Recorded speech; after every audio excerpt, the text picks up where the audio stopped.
Hello everyone, welcome back. आज के lecture में हम डिस्कस करेंगे metabolic bone disease rickets. Okay, rickets जो डिजीज है वो चिल्ड्रंस में होता है और ऑस्टियोमेलेसिया जो होता है वो एडल्ट्स में होता है। और भी मेटाबॉलिक बोन डिजीज है जैसे स्कर्वी, ऑस्टियोपोरोसिस, ऑस्टियोमेलेसिया, उसको मैंने अलग वीडियो में डिस्कस किया है। इस लेक्चर में हम डिस्कस करेंगे रिकेट्स को। रिकेट्स क्या होता है? रिकेट्स जो है वो metabolic disease of childhood in which the osteoid and the organic matrix of bone and osteoid fails to mineralize. Okay, fails to mineralize due to किस वजह से? interference with the calcification mechanism. Clear है? रिकेट जो है वो childhood disease है, metabolic disease है, जिसमें ऑस्टोइड और organic matrix of the bone जो होता है वो मिनरलाइज नहीं हो पाता है कैल्सिफिकेशन मैकेनिज्म में इंटरफेरेंस की वजह से।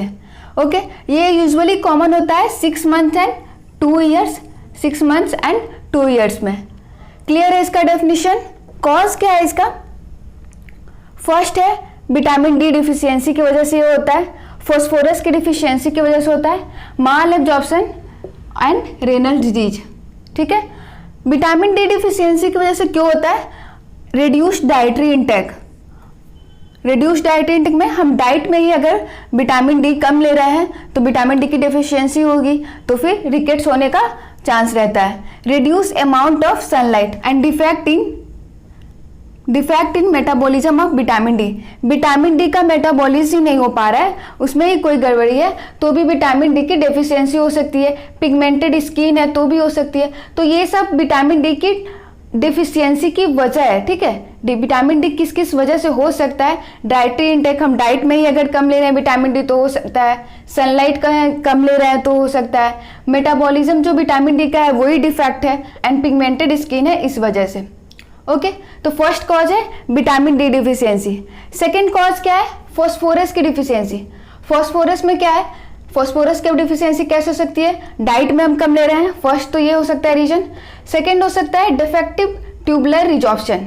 ओके, ट्यूबुलर में जो रिजॉर्प्शन होता है फॉस्फोरस की, उसमें ही कोई डिफेक्ट हो तो फॉस्फोरस की डिफिशियंसी हो सकती है। Second cause phosphorus deficiency. Third जो क्या है हमारा? माल एब्जॉर्प्शन। माल एब्जॉर्प्शन किस वजह से? Due to celiac disease and hepatic osteodystrophy. Clear है? फोर्थ है रेनल डिजीज। रेनल डिजीज किस वजह से? Glomerular failure and renal osteodystrophy की वजह से। Malabsorption, hepatic osteodystrophy, renal disease, renal osteodystrophy. इसके बेसिस पे रिकेट्स को 2 टाइप्स में डिवाइड किया गया है, एक type 1 rickets and type 2 rickets. Type 1 and type 2। Clear है? On the basis of etiology rickets 2 part में डिवाइड है, एक टाइप 1 एंड टाइप 2। टाइप 1 किस वजह से होता है? विटामिन डी की डिफिशियंसी की वजह से। टाइप 1 विटामिन डी की डिफिशियंसी की वजह से होता है और टाइप 2 रिकेट्स जो होता है वो फॉस्फोरस की डिफिशियंसी की वजह से। ओके, विटामिन डी की डिफिशियंसी की वजह से क्या होगा? टाइप 1 रिकेट्स, और फॉस्फोरस की डिफिशियंसी की वजह से टाइप 2 रिकेट्स। सो 2 पार्ट में डिवाइड किया गया है रिकेट्स को on the basis of aetiology. Okay, type 1 and type 2। Type 1 rickets कौन सा होता है? जिसमें विटामिन डी की डिफिशियंसी होती है। टाइप 2 कौन सा होता है? जिसमें फॉस्फोरस की डिफिशियंसी होती है। क्लियर है कॉज इसका? नेक्स्ट पॉइंट हम डिस्कस करेंगे क्लिनिकल फीचर्स। क्लिनिकल फीचर्स क्या होता है रिकेट्स का? क्लिनिकल फीचर्स में हम 2 चीज़ देखेंगे, एक फर्स्ट सिम्टम्स और इसका साइन। फर्स्ट क्या आएगा? पेशेंट का क्या कंप्लेन रहेगा? बोन में पेन होता है ड्यूरिंग, जब हम रेस्ट में रहते हैं तो बोन में पेन होता है। ओके, नेक्स्ट सिम्टम्स क्या होगा? एक्सेसिव स्वेटिंग होता है in upper half of the body. ठीक है, और नेक्स्ट है weakness of proximal muscles of lower limb. Lower limb के प्रॉक्सिमल मसल्स में वीकनेस रहेगा, इसकी वजह से वैडलिंग गेट प्रोड्यूस होता है। ठीक है, तो रिकेट्स मोस्ट कॉमनली किस में होता है? चिल्ड्रन में। तो चिल्ड्रन में ये सारे सिम्टम्स प्रेजेंट रहेंगे। ओके, बोन पेन होगा जब वो रेस्ट में रहेगा, एक्सेसिव स्वेटिंग होगा upper half of the body में, weakness of the proximal muscles of lower limb के प्रॉक्सिमल मसल्स में वीकनेस होगा, जिसकी वजह से क्या प्रोड्यूस होगा? Waddling gait. ओके, ये सिम्टम्स हो गया। साइन में क्या क्या देखने को मिलता है?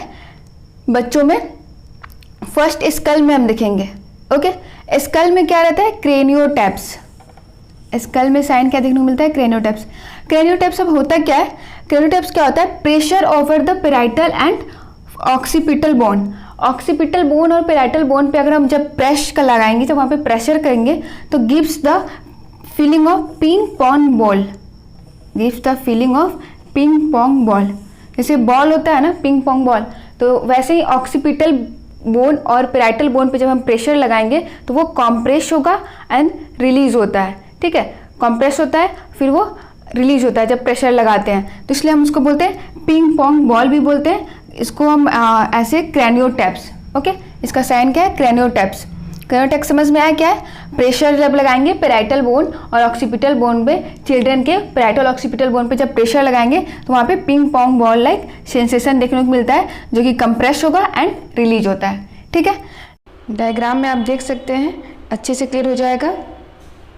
नेक्स्ट साइन क्या है हमारा? Frontal bossing. Frontal and parietal bossing. Frontal and parietal bossing देखने को मिलता है around 6 months of the age. Around after 6 months। After 6 months of age. Child के स्कल में ये फ्रंटल वॉशिंग दिख रहा है, ये frontal and parietal bossing. Clear है?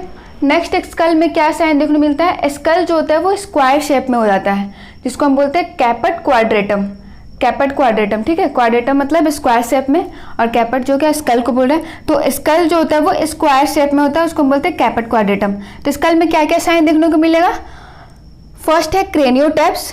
क्रेनियोटैप्स क्या हो गया? Ping pong ball like sensation. Next है frontal and parietal bossing after the age of 6 months of age के बाद देखने को मिलता है।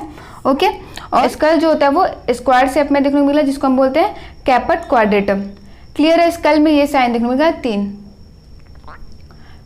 चेस्ट में क्या क्या देखने को मिलता है?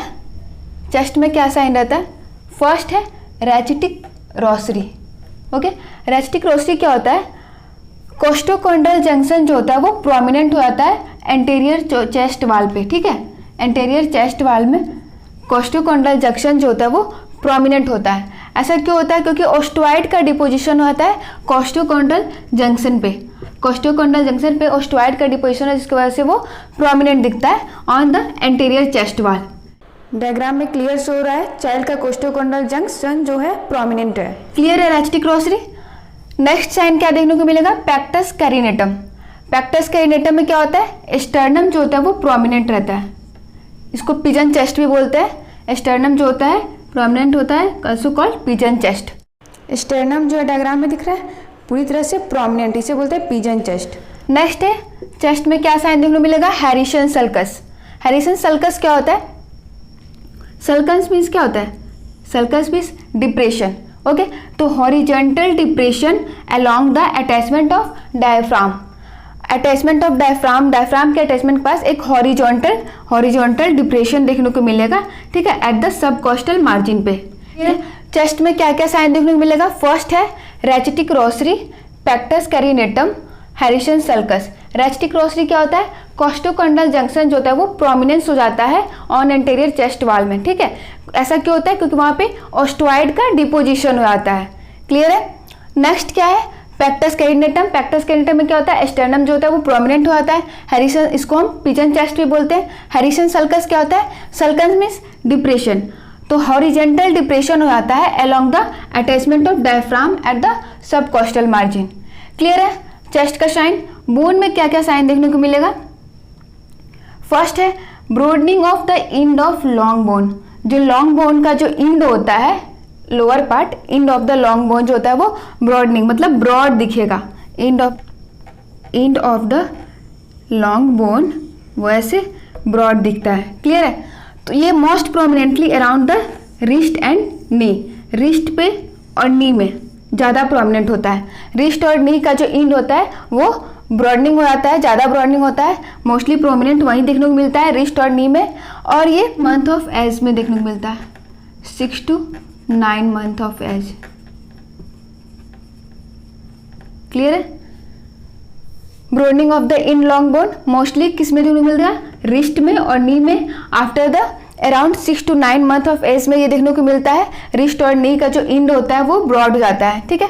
और बोन में क्या साइन देखने को मिलता है, वर्टिब्रल कॉलम जो होता है वो उसका जो कर्वेचर होता है वो बढ़ा हुआ दिखेगा, ठीक है। वर्टिब्रल कॉलम का कर्वेचर बढ़ा हुआ रहता है। नी में क्या डिफॉर्मिटी रहता है, जेनुवैल्गम, और हिप में कॉक्सा वारा।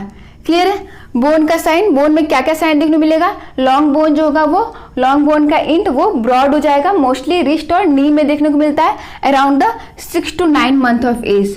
क्लियर है। वर्टिब्रा जो होगा उसका कर्वेचर जो होगा वो बढ़ा हुआ दिखेगा, नी में जेनुवैल्गम और हिप में कॉक्सा वारा। क्लियर है। लास्ट है मस्कुलर हाइपोटोनिया। लास्ट साइन क्या है, muscular hypotonia. Muscular hypotonia, muscular flaccidity, weakness रहेगा, टिटेनी रहेगा, ठीक है। इसमें क्या होता है, protuberant abdomen. Clear. Protuberant abdomen क्या होता है, चाइल्ड का जो एब्डोमेन होगा वो प्रोमिनेंट हो जाता है। किस वजह से, मस्कुलर हाइपोटोनिया के ही वजह से चाइल्ड का जो एब्डोमेन होता है वो प्रोट्यूबरेंट हो जाता है। प्रोट्यूबरेंट एब्डोमेन, जिसको हम पॉट बेली भी बोलते हैं, ऑल्सो कॉल्ड पॉट बेली, ठीक है। और क्या एक साइन देखने को मिलता है इसमें, विस्रोएप्टोसिस एंड लंबर लोडोसिस। जब एब्डोमेन प्रोट्यूबरेंट होगा और वर्टिब्रा का कर्वेचर बढ़ा हुआ रहेगा तो लंबर लोडोसिस तो होना ही है। क्लियर है। मस्कुलर हाइपोटोनिया में प्रोट्यूबरेंट एब्डोमेन, चाइल्ड का एब्डोमेन जो होता है वो प्रोमिनेंट हो जाता है। क्लियर है।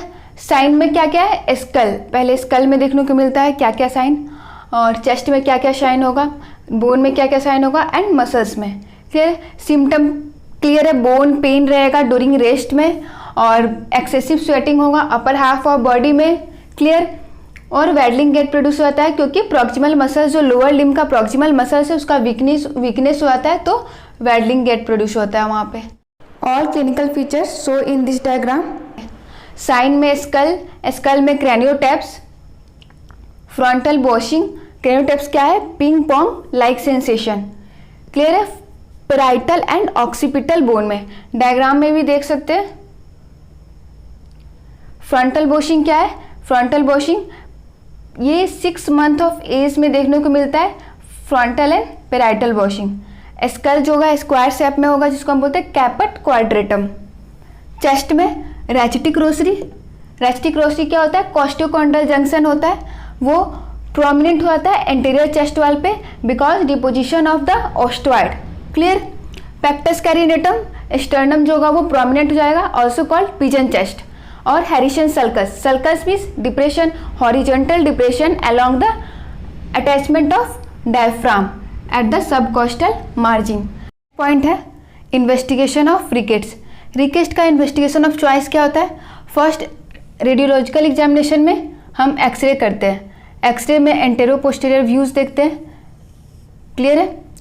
एक्सरे में कुछ रेडियोलॉजिकल साइन देखने को मिलता है। क्लियर है। रेडियोलॉजिकल साइन देखने को मिलता है बोन का। फर्स्ट क्या है, delayed appearance of epiphysis. First sign ये देखने को मिलता है कि डिलेड अपीयरेंस होता है, एपीफाइसिस का अपीयरेंस डिलेड होता है। सेकंड क्या है, widening of the epiphyseal plate. Epiphyseal plate जो होता है उसका वाइडनिंग हो जाता है। नॉर्मल क्या होता है, डायग्राम में आप देख सकते हैं, नॉर्मली जो एपिफिजियल प्लेट होता है उसका वाइडनिंग जो होता है normal weight 2 to 4 millimetre. Okay, normal weight जो होता है 2 to 4 मिलीमीटर होता है। और रिकेट्स के केस में क्या होता है, ये जो एपिफिजियल प्लेट का जो वाइडनिंग होता है वो ज़्यादा हो जाता है। क्यों, excessive accumulation of uncalcified osteoid at the growth plate. Growth plate पे ओस्टोइड का, अनकैल्सिफाइड ओस्टोइड का एक्यूमुलेशन हो जाता है, इसलिए जो एपिफिजियल प्लेट होता है उसका वाइडनिंग हो जाता है। ये हो गया रिकेट्स के। नॉर्मल ये बोन हमारा वहाँ पे नॉर्मल वेट्स हमारा 2 to 4 मिलीमीटर होता है एपिफिजियल प्लेट का, ठीक है। और रिकेट्स के केस में ये नॉर्मल बोन है और ये रिकेट्स, ये नॉर्मल बोन है, ये रिकेट्स वाला बोन है। तो एपिफिजियल प्लेट का जो वाइडनिंग होता है वो ज़्यादा हो जाता है क्योंकि यहाँ पे अनकैल्सिफाइड ओस्टोइड का एक्यूमुलेशन हो जाता है ग्रोथ प्लेट पे। क्लियर है। Second sign. थर्ड साइन क्या होता है, कपिंग ऑफ मेटाफाइसिस। जो मेटाफाइसिस मीट करता है एपिफिजियल प्लेट से, एपिफिजियल प्लेट से, तो वहाँ पे एक स्मूथ लाइन ऑफ स्क्लेरोसिस बनता है। Smooth line of sclerosis. But rickets के कंडीशन में क्या होता है, ये लाइन जो होता है वो एब्सेंट रहता है। रिकेट्स के केस में ये लाइन एब्सेंट रहता है और जो एपिफिजियल मेटाफिजियल इंड है वो इरेगुलर हो जाता है। Metaphyseal end become irregular. Clear, देख रहे हो एपेरोन है ना, इरेगुलर दिख रहा है डायग्राम में। ओके, और क्या होता है यहाँ पे कप शेप का भी दिख रहा है। ऐसा कप शेप का क्यों दिखता है, कार्टिलेज सेल का एक्यूमुलेशन हो आता है ग्रोथ प्लेट पे। कार्टिलेज सेल का ग्रोथ प्लेट पे एक्यूमुलेशन, जिसकी वजह से प्रेशर बनता है, एक वहाँ पे डिप्रेशन बनता है, क्रिएट अ डिप्रेशन। ये एक डिप्रेशन बनता है at the soft metaphyseal end. Soft metaphyseal end पे एक डिप्रेशन बनता है जिसकी वजह से कप शेप का अपीयरेंस यहाँ पे दिखता है, इसलिए हम इसको बोलते हैं कपिंग ऑफ मेटाफाइसिस। क्लियर है, कपिंग ऑफ मेटाफाइसिस क्लियर है। नॉर्मली जब मेटाफाइसिस मीट करता है एपिफिजियल प्लेट से तो एक लाइन ऑफ स्मूथ स्क्लेरोसिस होता है। बट रिकेट्स के कंडीशन में क्या होता है, ये लाइन जो होता है वो एब्सेंट रहता है, मेटाफिजियल इंड जो होता है वो इरेगुलर हो जाता है और वहाँ पे कार्टिलेज का एक्यूमुलेशन हो जाता है जिसकी वजह से डिप्रेशन बनता है मेटाफिजियल इंड पे और एक कप शेप का अपीयरेंस यहाँ पे देखने को मिलता है, इसलिए बोलते हैं कपिंग ऑफ मेटाफाइसिस। क्लियर है।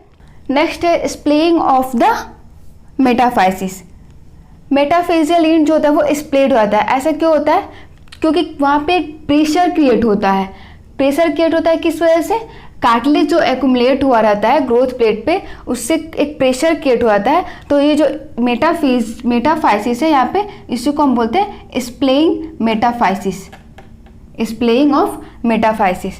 क्लियर है ये तीन साइन। नेक्स्ट क्या है, rarefaction of the diaphyseal cortex. Rarefaction of the diaphyseal cortex. Rarefaction क्या होता है, डेंसिटी डिक्रीज। रेयर फ्रैक्शन क्या होता है, रेयर फ्रैक्शन क्या होता है, डिक्रीज डेंसिटी। डेंसिटी डिक्रीज होता है उसको हम रेयर फ्रैक्शन बोलते हैं। तो डेंसिटी जो होता है वो डिक्रीज होता है डायफेजियल कॉर्टेक्स का। डायफेजियल कॉर्टेक्स का डेंसिटी जो होता है वो डिक्रीज होता है। डेंसिटी डिक्रीज किसको बोलते हैं, रेयर फ्रैक्शन को। क्लियर है। बोन डिफॉर्मिटी में क्या देखने को मिलता है, knock knee, bow leg and coxa vara. क्लियर है। रेडियोलॉजिकल एग्जामिनेशन में एक्सरे करते हैं एंटेरो पोस्टीरियर व्यूज में, तो ये सारे साइन देखने को मिलते हैं, रेडियोलॉजिकल साइन रिकेट्स के केस में। क्लियर है। अदर इन्वेस्टिगेशन में हम क्या करते हैं, लेबोरेटरी इन्वेस्टिगेशन में लैब में सीरम कैल्शियम फॉस्फेट और विटामिन डी चेक करते हैं। उसका लेवल जो होता है वो घटा हुआ रहता है, डिक्रीज रहता है लेवल, और सीरम अल्कलाइन फॉस्फेट का लेवल जो होता है वो बढ़ा हुआ रहता है। क्लियर है। अदर इन्वेस्टिगेशन में यही दो करते हैं, serum calcium phosphate vitamin D का लेवल चेक करते हैं, तो वो लेवल जो होगा वो लो रहता है, और सीरम अल्कलाइन फॉस्फेट का लेवल जो होता है वो बढ़ा हुआ रहता है, हाई रहता है। अब इसका ट्रीटमेंट क्या होता है, ट्रीटमेंट फॉर रिकेट्स। रिकेट्स के लिए ट्रीटमेंट क्या करते हैं हम लोग, फर्स्ट तो रिकेट्स किस वजह से हो रहा है, विटामिन डी की डिफिशियंसी से। मोस्ट कॉमन कॉज है क्या है, विटामिन डी की डिफिशियंसी से। तो हम क्या करेंगे ट्रीटमेंट, सप्लीमेंट देंगे विटामिन डी और कैल्शियम का, विटामिन डी और कैल्शियम का सप्लीमेंट देंगे पेशेंट को, और फिर assist healing by splint, by mermaid splint. कौन सा स्प्लिंट का यूज करेंगे, हीलिंग को असिस्ट करने के लिए स्प्लिंट का यूज करते हैं, इसको बोलते हैं मरमेड स्प्लिंट। क्लियर है। मरमेड स्प्लिंट का यूज किए हीलिंग को असिस्ट करने के लिए। फिर भी डिफॉर्मिटी स्प्लिंट देने के बाद भी, मरमेड स्प्लिंट के बाद में अगर डिफॉर्मिटी तो भी प्रेजेंट है, तो हम उसके लिए सर्जिकल इंटरवेंशन एडवाइस करते हैं। सर्जिकल इंटरवेंशन करने से पहले 2 पॉइंट्स हमेशा याद रखना है। फर्स्ट क्या है, wait for skeletal maturity. Skeletal bone के मैच्योरिटी के लिए वेट करेंगे, वो पूरी तरह से मैच्योर हो जाएगा, उसके बाद ही हम सर्जरी करेंगे। क्लियर है। सर्जरी करने से पहले स्केलेटल मैच्योरिटी के लिए वेट करेंगे। क्लियर है। सेकेंड पॉइंट क्या है कि check the level of serum alkaline phosphate. Serum alkaline phosphate का लेवल चेक करेंगे सर्जरी करने से पहले। अगर सीरम अल्कलाइन फॉस्फेट का लेवल अगर बढ़ा हुआ है तो ये इंडिकेट करता है कि वहाँ पे हीलिंग हो रही है, तो हम उस केस में सर्जरी नहीं करेंगे। क्लियर है।